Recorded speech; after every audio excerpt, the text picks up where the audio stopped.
True confessions. How many of you have ever caught yourself singing the wrong lyrics to a song? Raise your hand. Okay.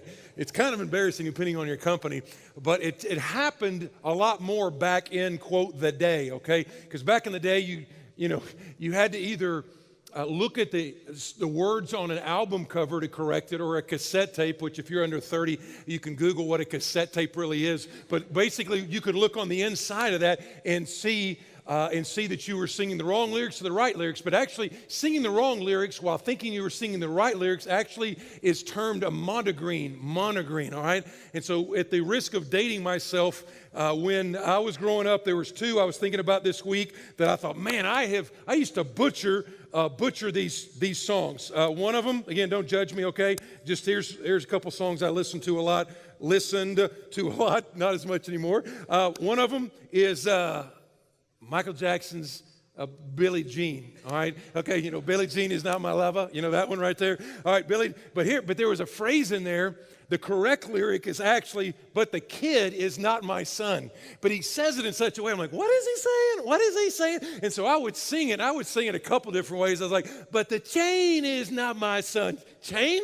The chain is not, or you can sing it to Chad. The Chad is not my, I was like, who is Chad and why is he calling me his daddy? But either way, I would sing it wrong, and the whole time I missed the whole lyric. Now, one that's kind of come up popular because it's in a visual reality commercial is actually Rocket Man. Rocket Man, Elton John's Rocket Man. Rocket Man. Okay, so there's a phrase in there that's actually, really? You're laughing at me? Okay.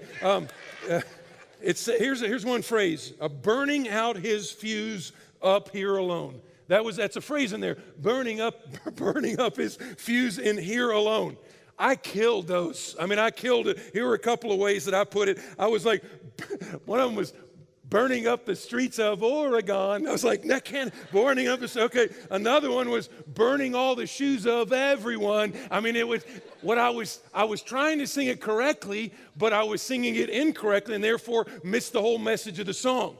Now, it's kind of funny to do that on a song, but here's the point of it. If I went up to 10 people on the streets of Western North Carolina and said, okay, what comes to your mind when you hear the term Christian, what would you say? You would hear 10 different opinions. You'd hear, if you said, are you a Christian? Some people would say, yes, I am. Other people would say, no, I'm not. Other people would say, well, yes, I am, but I'm not like such and such. Or what do you mean by that? Or some people would refer to maybe something in the past. Well, I got baptized back in 2000, or I was confirmed in this such and such a class. There would be all these kinds of answers. Now, Bible trivia here. The term Christian is actually only used 3 times in the Bible. The term Christian is only used 3 times in the Bible. And actually the time that it was used initially in Acts chapter 11, when it says they were first called Christians at Antioch, it's the idea of passive. It's the idea of the people on the outside were calling them Christians, not in a positive term at that point. It's like, those Christians, that's what they could say.